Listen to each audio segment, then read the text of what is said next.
Olá, poderosos. Aqui é o professor Renato Martins e hoje a gente vai ter mais uma aula de geografia. Vamos falar sobre globalização. Então, globalização é um fenômeno contemporâneo, né? Só que ele tem todo um processo histórico, aí, toda uma construção que vem desde o século XVI, século XV ali, né? Com o processo das grandes navegações. E é um fenômeno que atua diretamente na nossa vida, no nosso cotidiano. Então, você está aí me ouvindo agora, me vendo, por uma grande influência da própria globalização, né, que é a internet. Então, a internet ela é uma das principais ferramentas hoje. Né? Então, mesmo a globalização vindo de um histórico lá do século XVI, século XV, hoje a internet é o grande motor da globalização, né? Então a globalização ela tem uma proporção que ela tem hoje justamente por causa da internet. Então você vive a globalização e outros contextos também, exatamente o equipamento que você está utilizando aí, né? Para facilitar a sua vida, né? O celular, o notebook, o computador. E também, praticamente hoje, todos os produtos que a gente utiliza, a gente está utilizando produtos que é fruto da globalização. Então, hoje é muito fácil perceber a globalização, porque ela está dentro de um contexto econômico, de um contexto cultural, de um contexto político. Então, é muito forte. Por exemplo, dificilmente você não sabe quem é o presidente dos Estados Unidos. Por quê? Porque a gente tem uma informação muito rápida, muito fácil. Você sabe que nos Estados Unidos há eleições ocorrendo, então toda vez que tem uma eleição a presidente nos Estados Unidos, isso se torna manchete internacional e o mundo inteiro se preocupa com isso, né? Então a gente vai entender um pouco, né, quais são os motivos que isso ocorre, né? Por que isso ocorre? Então fica ligado aí, pega lá o seu material para anotação e vamos à aula. Quando a gente fala de globalização, é muito fácil a gente se prender a esse contexto, né, da internet, da linguagem informacional, né, da informática, e também das grandes marcas que foram promovidas pelas multinacionais. Então, na verdade, a globalização atual ela é formada por esse contexto, né, das grandes corporações, as transnacionais, a flexibilização do dinheiro. Hoje a gente tem moedas digitais. Então, tudo isso é fruto desse contexto de globalização, né? E a gente tem esse domínio muito forte, né, das marcas sobre os territórios. Então, existe uma sobreposição de interesses, de territórios, formação de territórios em redes, que é definido pela rede de interesse das multinacionais, das grandes corporações aí que se estabeleceram no mundo todo. Então, existem marcas que elas são reconhecidas no mundo todo. E elas são reconhecidas pela imagem que elas trazem. Então, não é nem grandes marcas, por exemplo, não é nem mais pelo produto em si, mas sim pela imagem que ela traz, né? Um exemplo disso é a Nike, por exemplo, né? Então, a imagem, o símbolo dela é muito mais forte que os próprios produtos, né? Ou a Coca-Cola e tantas outras marcas aí. Então, vamos ao contexto histórico, né? A globalização ela começa a ser definida a partir das grandes navegações. Por que a partir das grandes navegações? Que se iniciaram ali entre os séculos XV e XVI. Porque foi por meio das grandes navegações que iniciou um processo de integração cultural que nunca antes tinha ocorrido. Por mais que já existisse o comércio entre os continentes, as grandes navegações ela aprimorou essa integração e essa troca cultural de uma forma que nunca tinha ocorrido antes, né? Então, pega o exemplo da América sendo integrada a essas rotas comerciais, culturas sendo trazidas para cá, né? Então, novos cultivos foram introduzidos aqui. Então, uma promoção aí de novos eventos surgiram.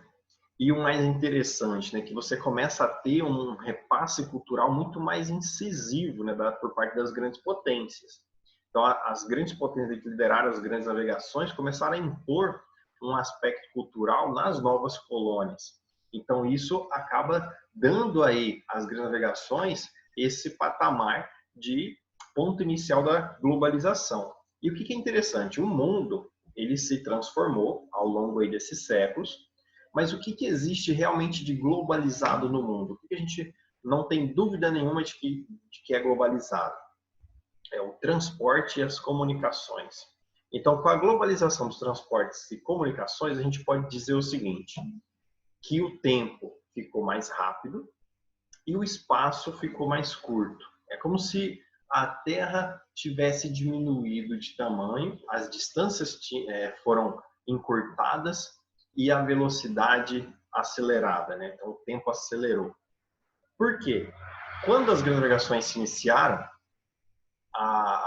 as embarcações, os meios de transportes ali mais velozes eram os barcos a vela, as caravelas, que chegavam ali a incríveis 16 km por hora. Então, demorava-se ali 3, 4 meses para fazer uma viagem da Europa até a América. Então, era um contexto daquela época. Quando a gente começa a ter uma evolução tecnológica, essa evolução tecnológica ela atinge exatamente o quê? Os meios de transporte e comunicação.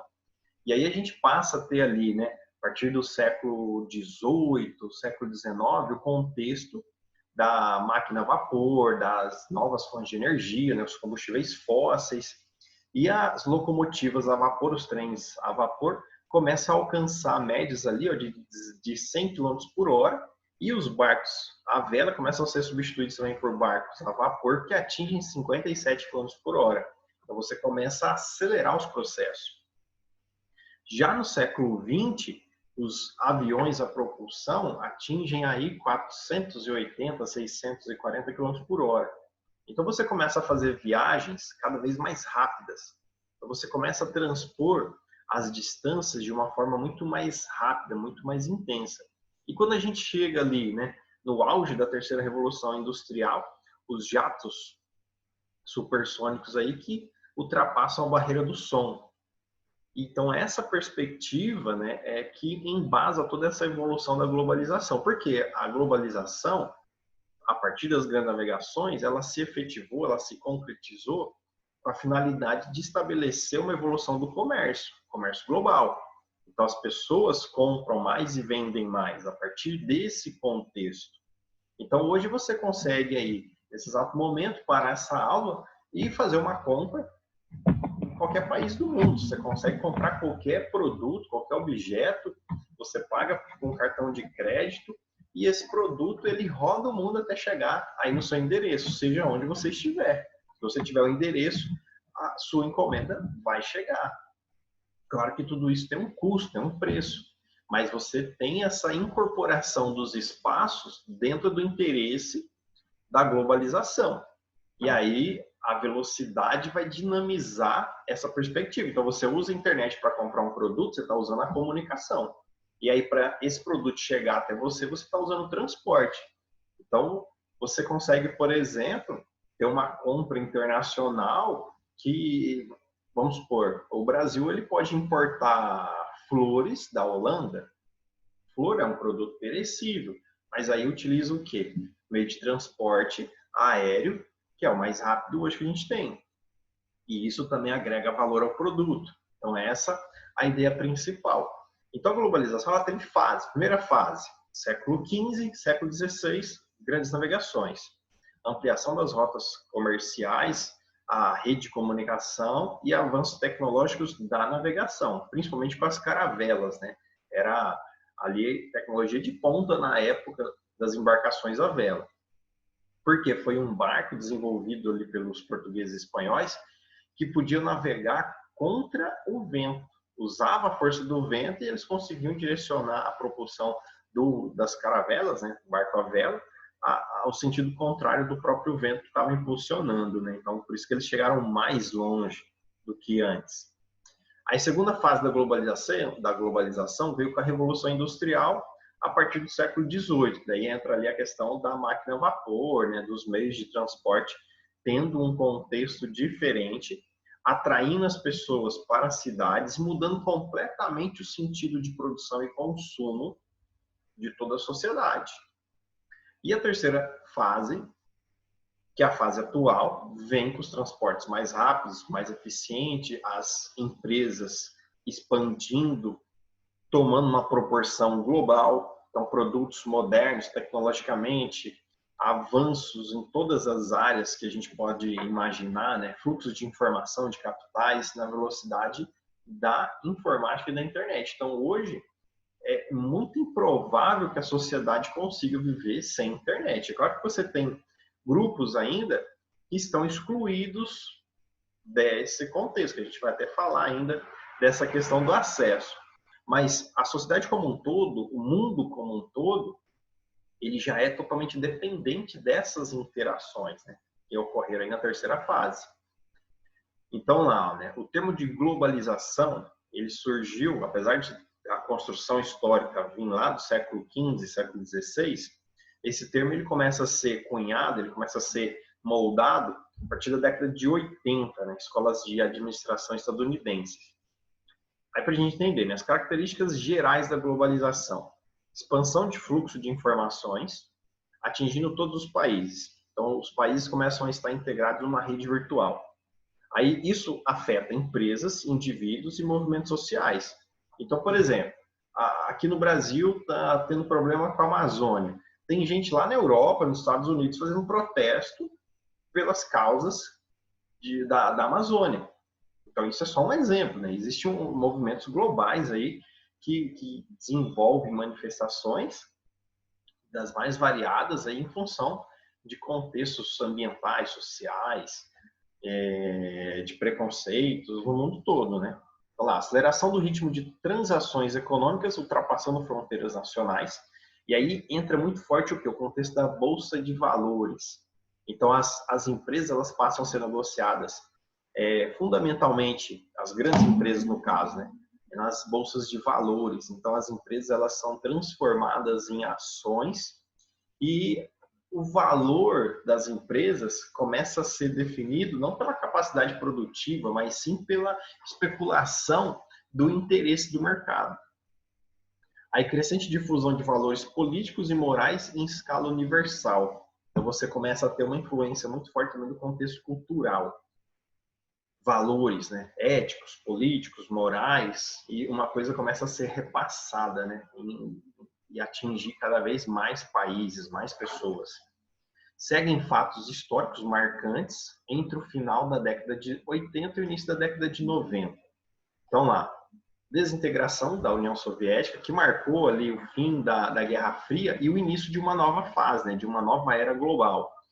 Muitas referências acabam colocando aí o início da globalização, mas seria o início, então, da terceira fase da globalização. A globalização, como a gente conhece hoje, teve início com esse processo do fim da Guerra Fria, né? Então, desintegração da União Soviética.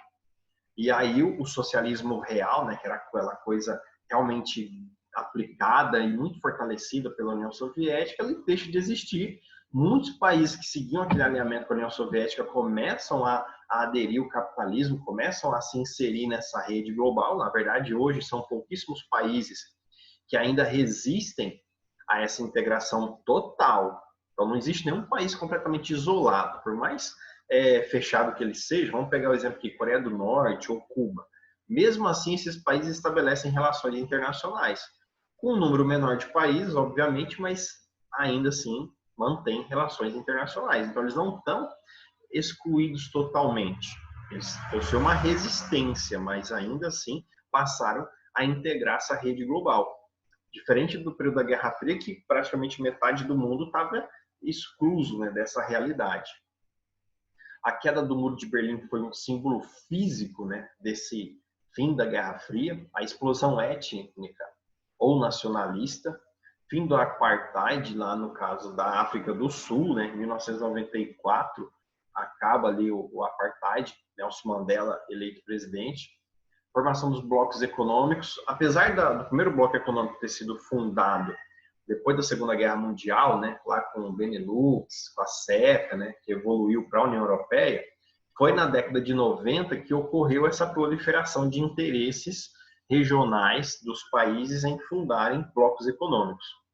Aí, grande crescimento econômico de alguns países asiáticos, principalmente ali os tigres asiáticos, os novos tigres asiáticos, e até mesmo os BRICS, né? Só que a sustentação do crescimento econômico dos BRICS foi diferente, que é tema para uma outra aula.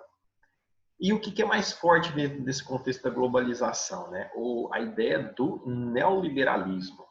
Neoliberalismo, o conceito de neoliberalismo, as práticas neoliberais, elas começam a ser cunhadas com o Consenso de Washington, que foi uma grande reunião ali liderada pelos Estados Unidos para implementar os seus interesses, né, em relação ali a sistema monetário, financeiro mundial, mas que a gente vai detalhar mais à frente aí, falando do Consenso de Washington e do neoliberalismo.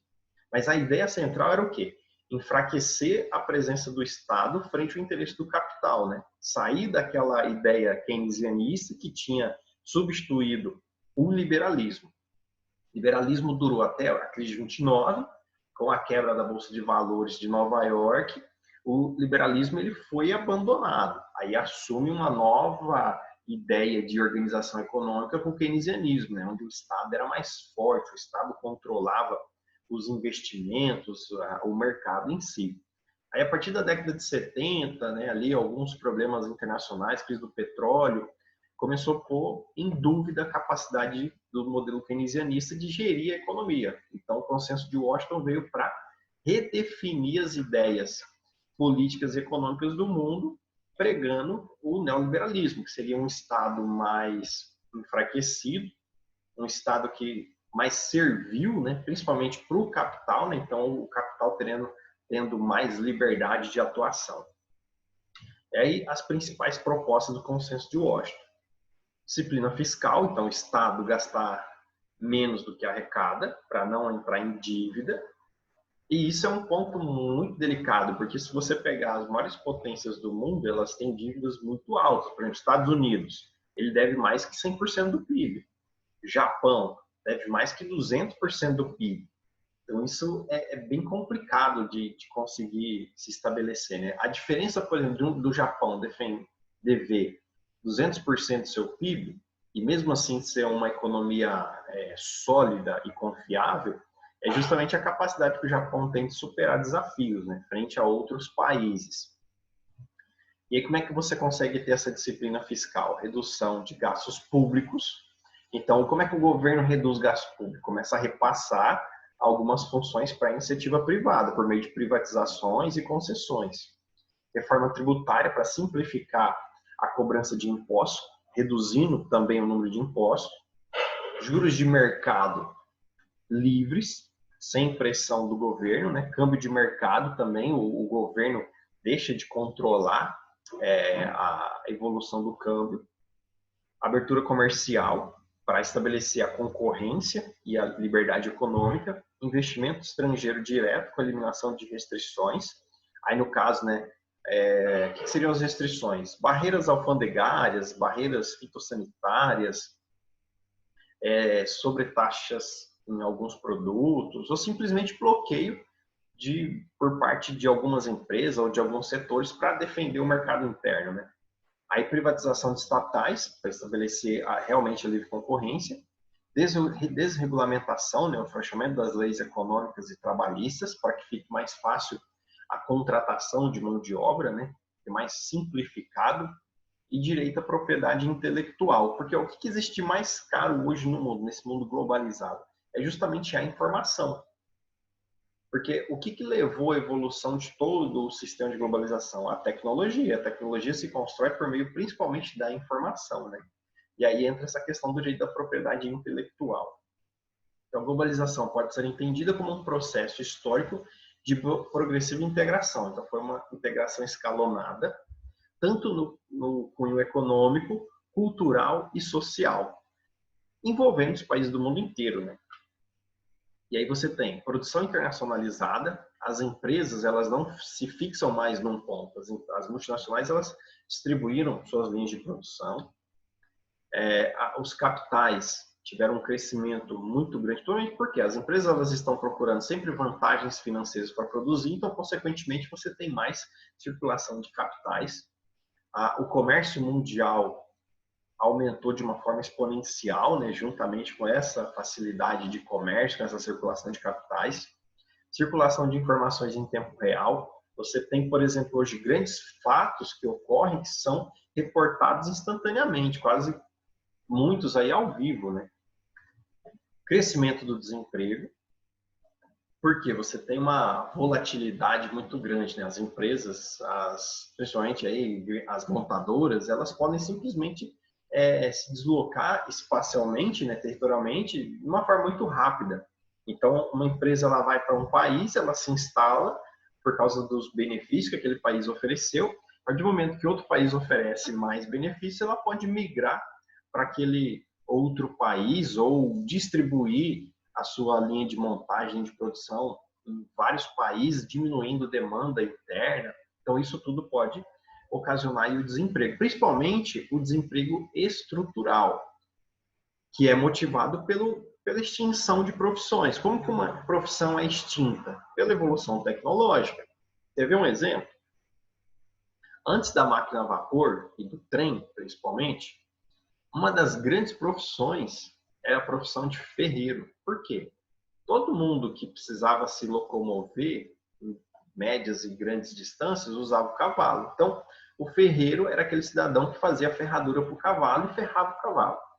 Então, quando a população começou a usar o trem para transporte de carga, começou a usar o trem para transporte de passageiro, depois o automóvel, o uso de transporte animal foi perdendo significativamente a sua importância. Tanto é que hoje você não, pelo menos eu não vejo muita gente aí a galope pelas ruas, né?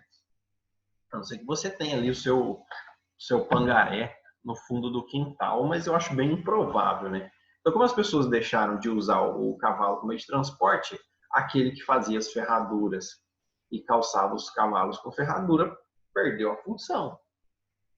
Então, desemprego estrutural é quando a profissão é extinta justamente por causa do avanço tecnológico.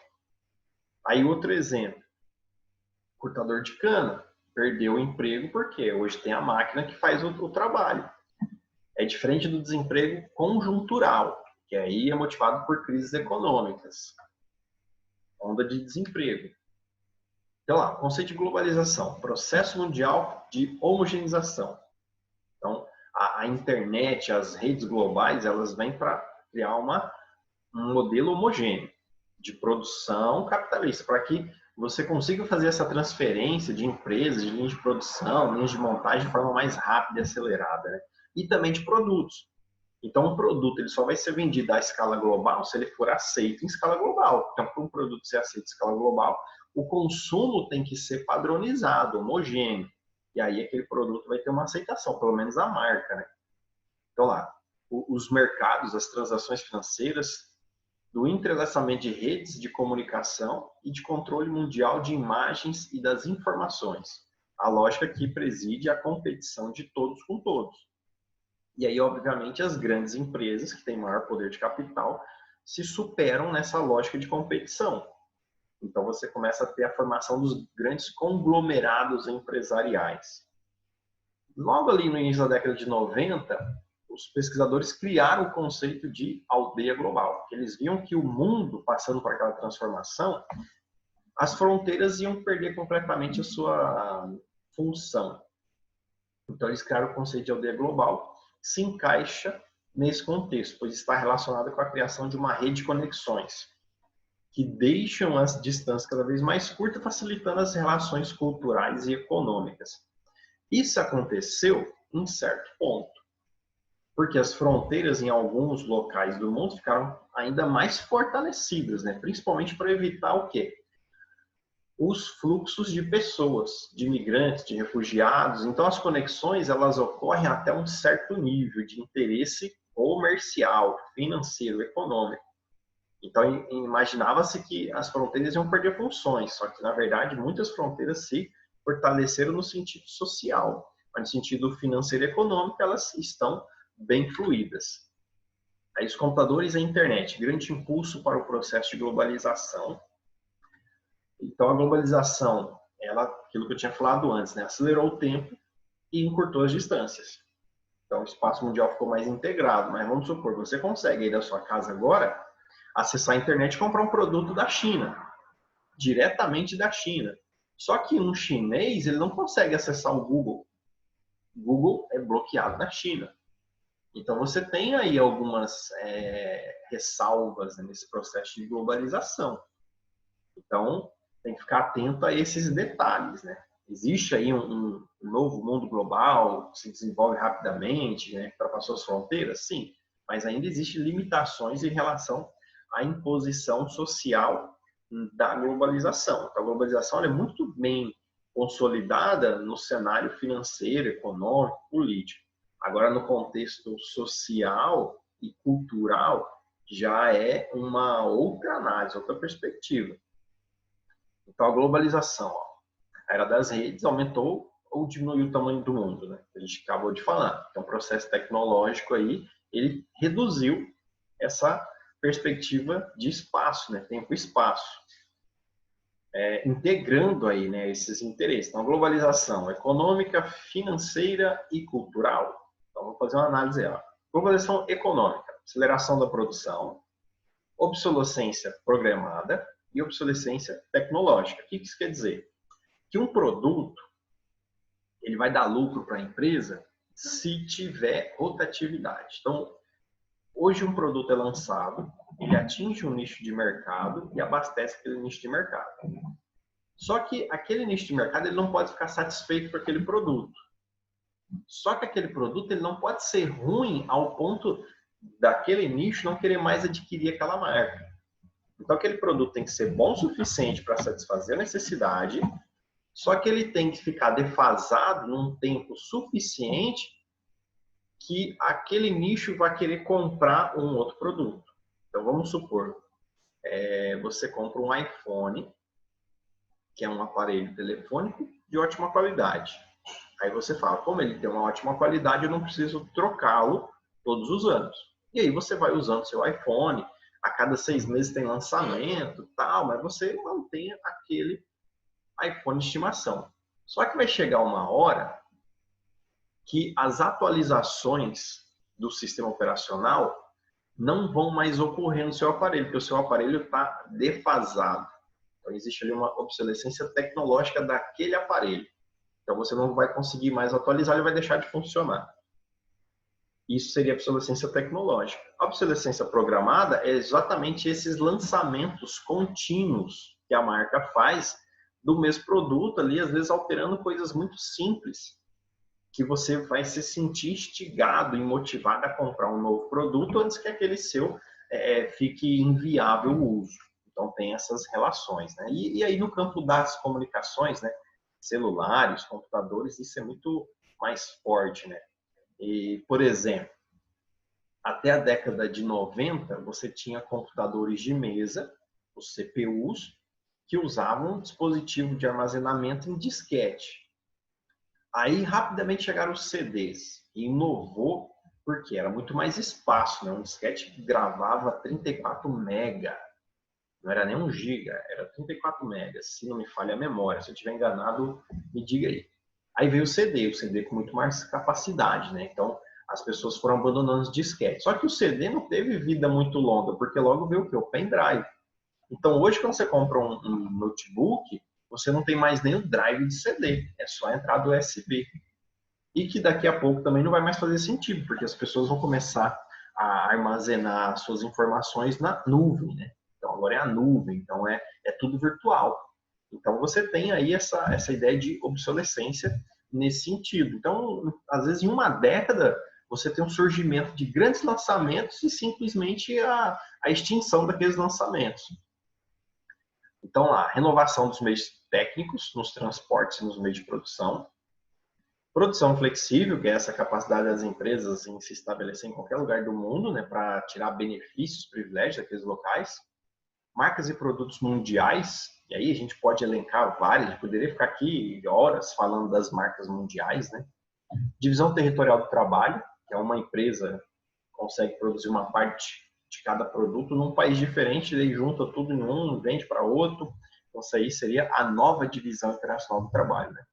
Dispersão das camadas consumidoras. Então, o mercado consumidor ele não está mais atrelado aos locais de produção, então a produção ela tem que atingir os diferentes mercados consumidores. Intenso fluxo de capital entre os países centrais e concentração da riqueza mundial. O mundo ficou mais rico? Ficou, mas só que a riqueza ficou muito mais concentrada. Globalização financeira. O que seria, então? Fluxo financeiro internacional, circulação financeira intensa, rápida e medida pelos meios de tecnologia da informação. Bolsa de valores, fonte de recurso financeiro para as empresas e palco de especulação.